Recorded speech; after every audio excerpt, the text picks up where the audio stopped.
Pemirsa, realisasi pawigunan dana bantuan operasional sekolah BOS anutin data pini ungkur ring Maret warsane mangkin kauningin wawu 1,4 miliar utawi 1% saking pagu saha dana BOS ring Bali kewentanan yane 1,5 miliar.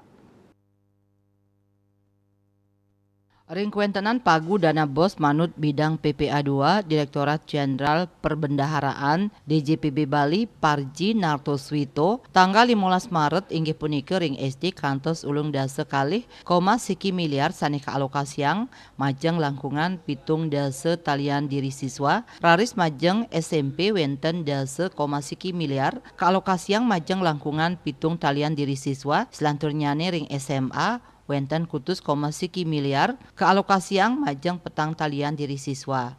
Dadosnyane wilangan pagu dana BOS ring Bali kantos 100,5 miliar ring warsani mangkin. Pagu inucap sampun anutin rekomendasi Direktorat Jenderal Perimbangan Keuangan DJPK.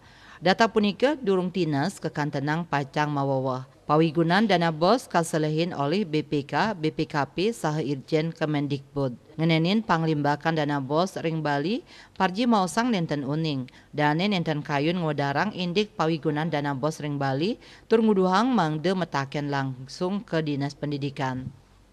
Cita Maya Bali Pos nguningayang.